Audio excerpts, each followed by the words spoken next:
Welcome, everyone. Gents, thank you very much for joining me. We are kicking off the Thought Leadership series. The idea is it's not meant to be like this sort of panel debate or a sort of real super polished presentation. It's a group of us having the sort of conversations you'd have behind closed doors and with clients. And then hopefully some of it might land as fairly useful. For those that don't know, I am Wes. I'm part of the Changemaker team. We're a change and transformation business, and we're best known for being a bit obsessive around people, behaviors, customer experience, and obviously delivering projects, programs, and making change happen. So today I am joined by the couple of founders, Paul Major and Justin Ball, and also Jason Cracker, who heads up our automotive and is a transformation director, CTO extraordinaire. And that makes up the non-panel panel, to sort of frame it, shall we say. And today's question is, what needs to change in the automotive industry to genuinely fix the customer experience when buying a new car? So what we're going to do is we're going to go around with you guys, and we're going to start off with perhaps, your most recent experience or your best experience of how good or probably more so bad it was in terms of as a consumer spending lots of money on a nice car. So I think it'd be really great to kick off with Justin, if you're ready. Thanks, Wes. Yeah, absolutely. So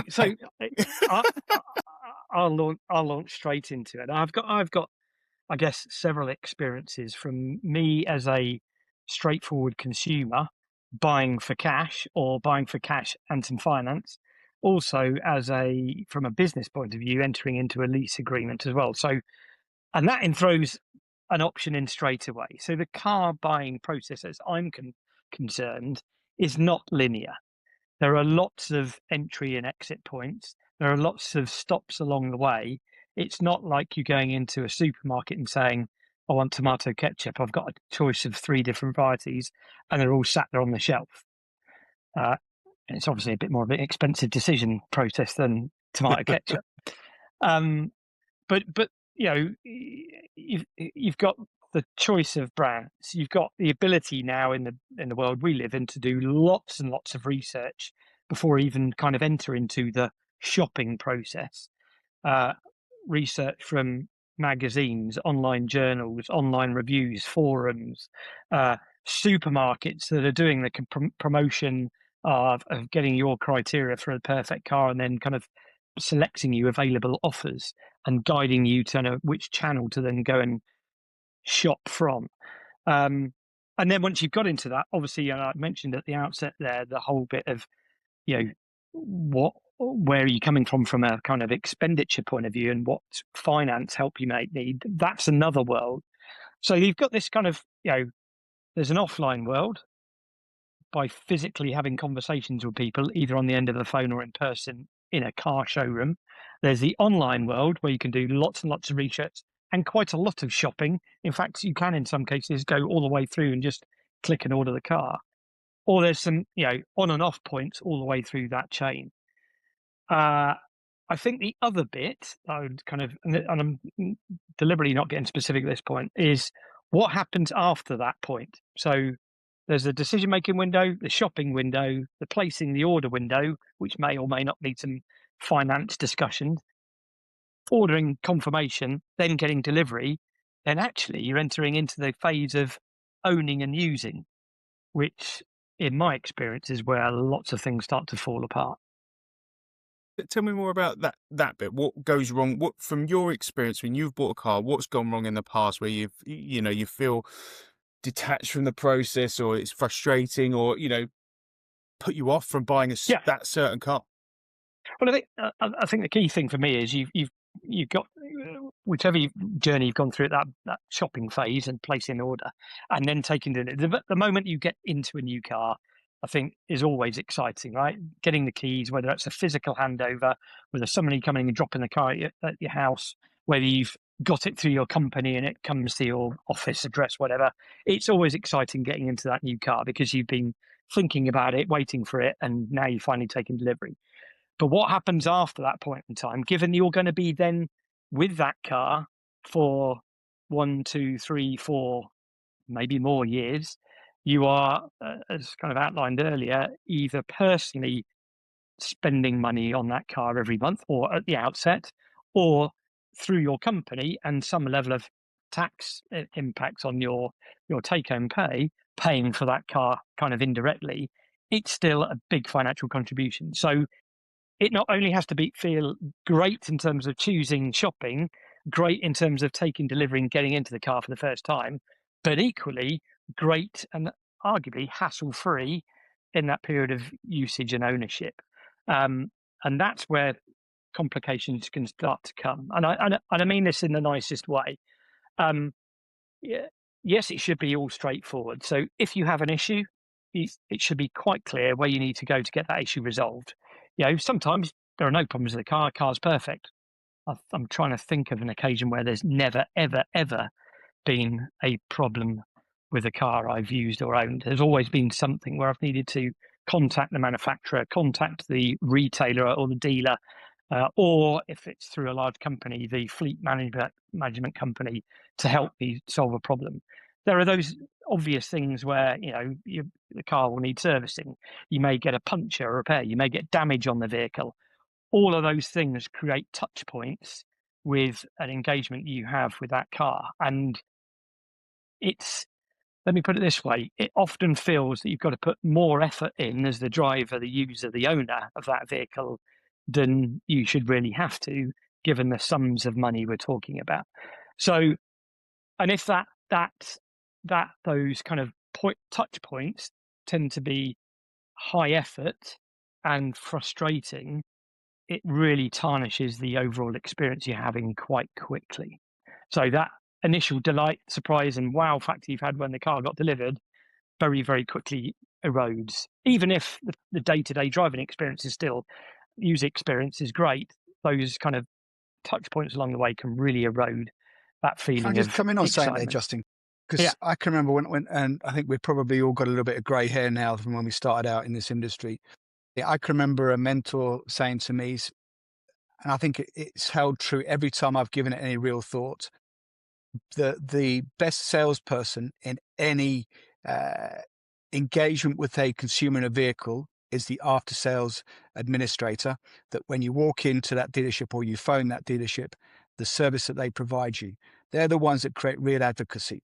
And those best ones out there understand that every one of us are individual, and every one of us have different important elements. So Paul might want, when he takes his car in, the most important thing to Paul might be that he gets his car washed before he gets returned to him. To me, the most important thing is I get it back early so I can go and pick the kids up. Whatever it might well be, that person understands me as another person, human being sitting opposite as that transaction happens. And I think there's a piece there where, we talk about lots of different touch points and everything else, that advocacy to that brand and that vehicle and everything else has opportunities to either be enhanced or totally obliterated. And I think those moments which we need to focus on. yeah. It was an interesting point you made there about the kind of sales versus after sales.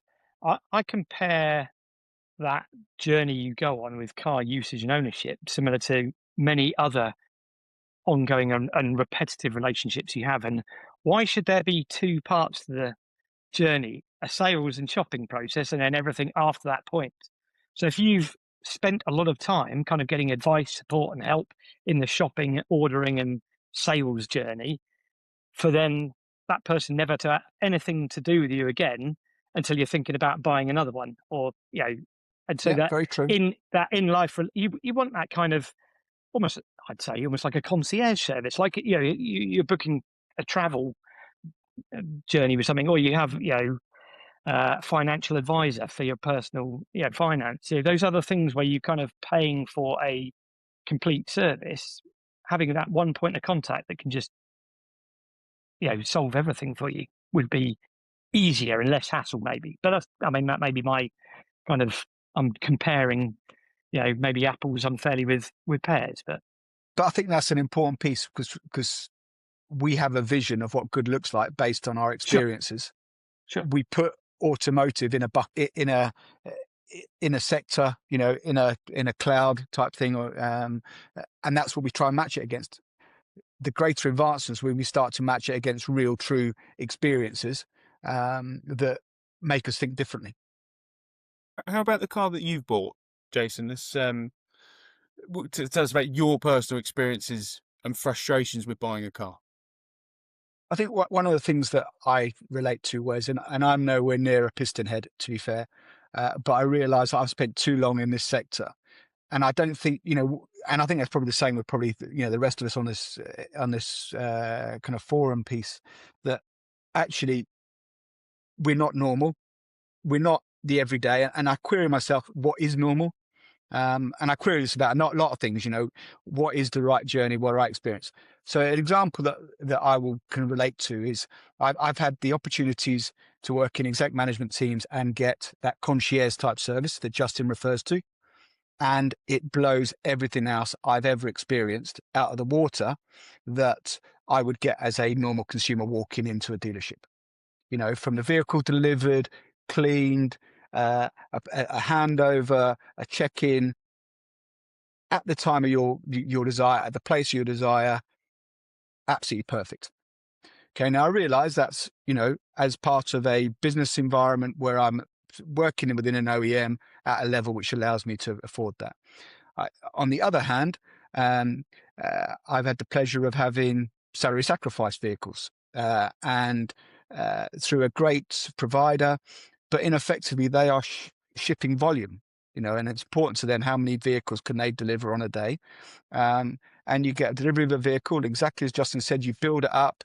I've got this new vehicle, it's a new brand. So to me, I've been within a number of brands for 2 or 3 years. Sorry, 2 or 3 years, I wish, 20, 30 years.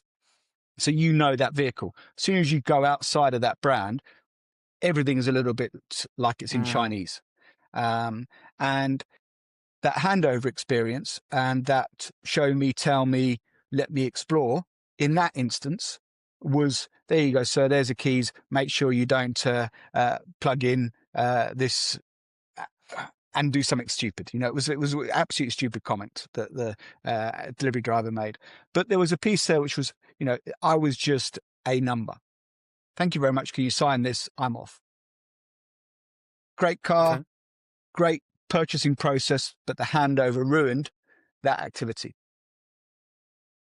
So you lose the opportunity for delight, and unfortunately, that's what you carry with you. So then as and I'm in a situation where I think I understand a bit of tech, I think I understand a bit of the car, probably more than a lot of people, but I'm left to explore. That just takes time in my window, and I think as a generation, I think we're time poor. So anything that can give me time back is important. Now I must have lost 5-6 hours just trying to understand, right, how do I do X, how do I do Y, which probably a good experience with somebody that knew that vehicle and that product could have probably shown me in 20-30 minutes. Yeah, but that's important to me. Somebody else might love that experience. Right, I just want to play. Give it to me. I've got no time at all. Boom. Well, back to that element of individuals. Is that step of understanding your needs, Jason? So you're right. Not every 2 customers are the same. So, but you might need just give me the highlights in 20 minutes, but enough to know these are the key things I want. But somebody else might say, start from the beginning because I understand nothing. And somebody else say, I'm quite happy to just go and play. Give us the keys. Thank you. It's interesting. Most car. Sorry. No, I was going to say when car companies do stuff, from my experiences, they teach people a process. This is how you treat the customer, and you all treat the customers exactly the same. When as you've given those examples, we all want something different, which was interesting. And look, Wes, we've done opportunities to work with OEMs, and we've explored various elements of these different touch points. And a volume brand might have a process that says, right, we've got to act this way. And it's very, very scripted, right? There are, as part of that particular part of the journey, talk about the handover, there is these 55 points that you have to go through as part of that process, irrespective of whether that customer wants to go through it. Bang, that's what that person is engendered to do. And they only can say they've done it when they, so Is that right? Now, it's a very, very, high value, high volume OEM that's be very, very successful. Could it improve? In my mind, yes, in that instance. Can I bring Paul in now? Because his experience and story perhaps would be a bit different. I might be wrong, but Paul, tell us about your buying car frustrations as a consumer. So I think just to sort of frame it, I kind of go all the way from buying reasonably sensible value cars personally through to buying them from a company point of view, and also having worked in sort of OEM distribution and retail of having actually been on the provision and selling side as well. I think recently my experience has been as a consumer. And it's fascinating buying a car as a consumer when you know what goes on behind the scenes as well. Because for me, the biggest challenge in buying a car as a consumer is I'm a little bit interested in the vehicle. I am a bit of a petrol head and I am interested in the vehicle, but also it's something I'm spending a shed load of cash on. Whether that's financed through salary sacrifice, whether it's financed through PCP, through lease purchase, whatever, I'm still paying for it one way or another. So I'm spending a shed load of my disposable income on this product. And it's fascinating how little I feel that commitment is recognized in the sales process. So the way the sales process works, and for most of the vehicles that we're talking about here, they are coming from volume is a driver. They're coming either from volume manufacturers or from manufacturers who need to shift a certain level of volume. We're not buying bespoke Ferraris or bespoke, very high price, low volume vehicles here, or at least I'm not. In our dreams. So in our dreams, maybe, yeah. So for most people who are buying, it's a really significant financial commitment, and I want to be treated with the attentiveness, I guess, but also the sort of interest level that reflects the fact that it's a very high value procurement, and also it's really important to me. And I think part of the challenge I've had with my recent car buying experiences is there was a time when I used to get really excited about buying a new car. I actually physically depress that excitement now because I've got so used to being disappointed in the car buying process that actually it stopped me getting excited about it because I don't want to deal with the disappointment. And whether that's lead times, oh, it's going to be here, oh, no, it's not here. Whether it's, oh, we haven't got that model available. I went for a test drive on a vehicle before Christmas, and I was literally driving to the dealer to test drive it, having arranged this 3 weeks in advance because of work commitments and things. Actually doing a test drive is quite difficult, because you've got to find the vehicle that you want to test drive. You've got to take time off work because we don't all have the luxury of being able to just turn up any day of the week to test drive. I was literally driving to the dealer when the salesman phoned me and said, "Oh, sorry, the car's not here." What do you mean the car's not here? I've taken half a morning off work to come and test drive this vehicle. Oh, yeah, no, I thought it was going to be here, but the service manager's taken it and it's not available. And disappointment. Bizarrely, he phoned me back 45 minutes later to say, oh, it's turned up. And it's just that level of, and that's a kind of a really minor thing, but that is symptomatic of the whole process. The customer experience, and experience is the key word here. It's not what the retailer needs to do to get their bonuses. It's not what the brand thinks it needs to do to tick all the boxes. It's what's the experience that the customer is having. And the experience that the customer is having, I've found all too often, is one of frustration. I can't find the right information. I can't get through to the right person. They don't even answer the phone half the time. Hang on a minute. I'm spending 60 notes on a car. I'm not spending £2.50 on a, Heinz ketchup. And I can't I can't talk to anybody. Ketchup. Any ketchup, other brands of ketchup are available, Are available. Yeah. But it's that sense of there isn't a recognition of the significance of the purchase and actually how important it is to give that customer or even potential customer a great experience. And so I think and I think generally people find the whole procurement process is really frustrating because you can't get the information. It's not available. People let you down. They disappoint you. It's too complex. You can't speak to a real person when you need to speak to them. And what the industry has tried to do, and to a degree because of customer feedback, because the experience is so difficult, high friction, I think is the modern expression. It's a very high friction buying experience. Because it's such a high friction experience, the industry's gone back to, well, let's digitalize everything. Let's make it all online. Let's make it all a process that, we don't have to have any of these high friction points. But that then takes you away from the whole customer experience because for most of my buying process, and I think for a lot of customers, I don't want to put that amount of money down, never having touched a vehicle, only ever having seen a digital rendering it on a screen, and never speaking to a human being until the delivery driver drops it off. No matter how much I don't like dealing with a salesperson, I want some level of physicality and experience other than talking to a bot on a transaction screen to put down my 60 notes or whatever it might be. I think that's really interesting, Paul, that element about the digital piece, because trust me, I've tried to make wall-to-wall digital work and spent a lot of time and effort and got a long way there.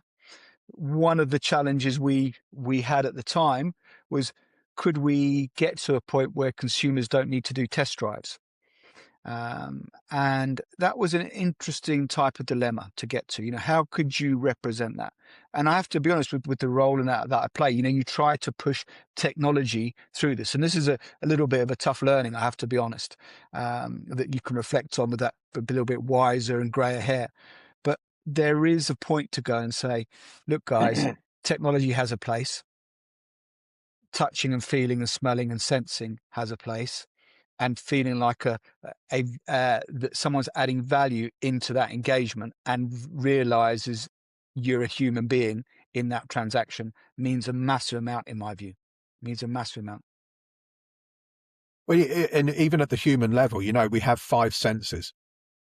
We were given 5 senses. So we have sound, touch, taste, feel, sight.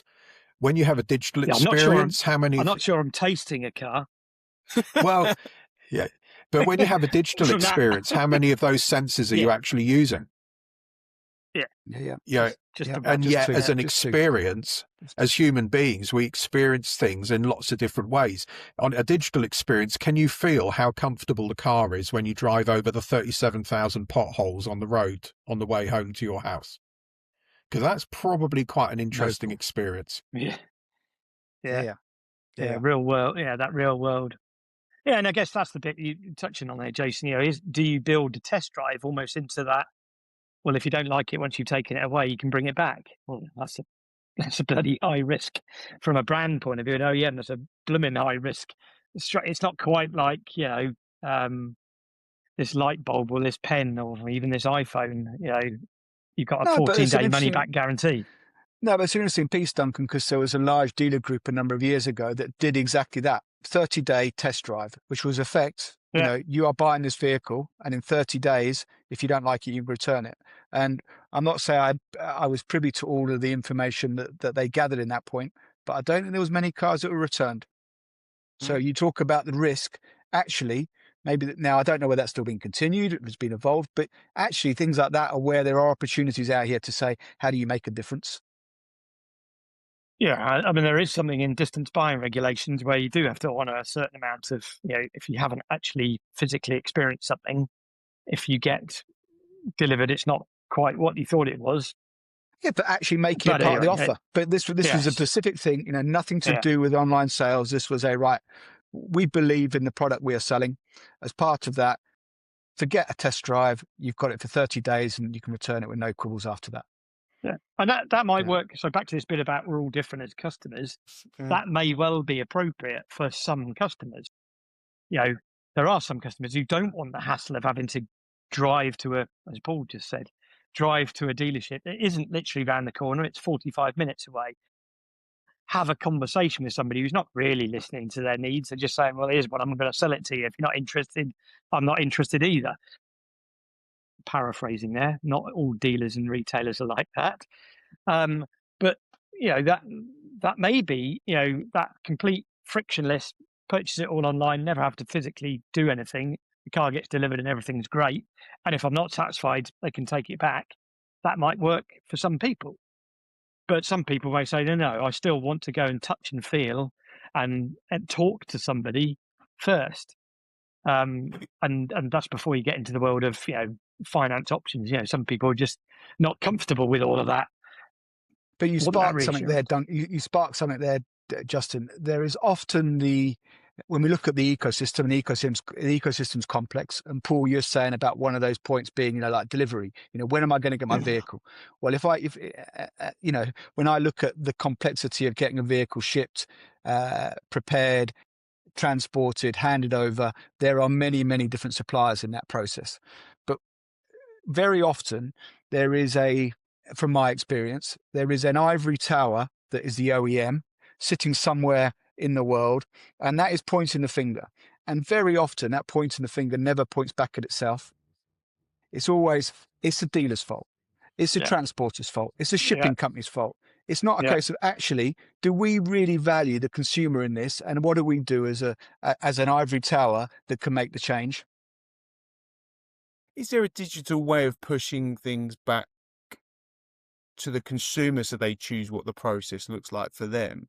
Like, I was just listening and thinking whilst you were talking, and I would spend £500 to lease a car for a week if I was going to spend £60,000-70,000. I'm like, if I had that option, I think that'd be a really good idea to know whether it's the right car for me. And you might do it a couple of times around, because when you buy a car, you've obviously got the depreciation. If you're going to keep it for 3 to 5 years, like for me as a consumer, that'd be a really good option.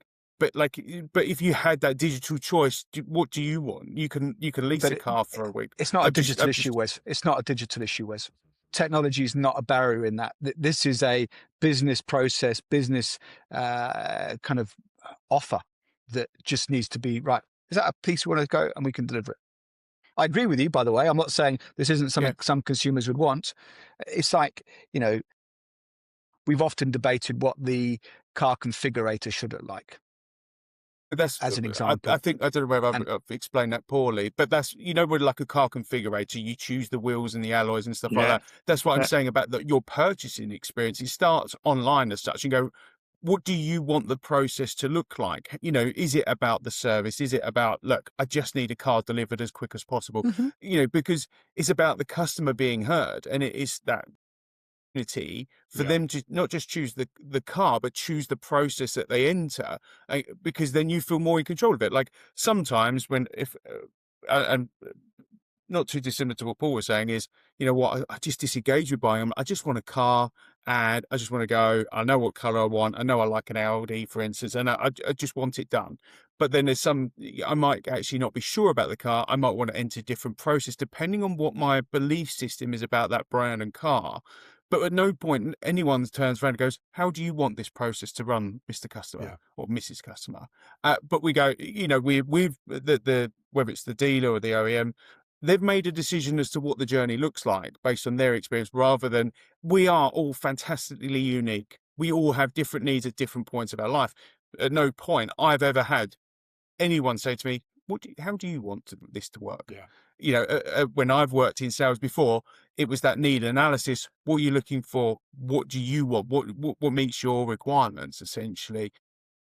I'm like I say, just throwing it out there. There may be that the digital survey sort of thing is online. You go, we don't just ask you about the car. What's the experience you want to get you to the point where you take the keys and go, I'm really happy with the service? Because I'm like you, Jason, I want a super service. I want to feel in control, not of what I buy, but the process I've been through. But anyway. Yeah, no, I think that's a really interesting idea, because some of the stuff that I've heard a lot is people wanting to have that personalized service, even at the handover. Talking to one of our colleagues at Changemaker, and she will talk to how she absolutely hates the bow on the car and the glam and glitter of the handover. It makes her cringe, you know. So the idea of putting it in the new car handover bay and there being this big song and dance, she is the absolute opposite of what she wants. She just wants the keys and you know, and to go away with her new car.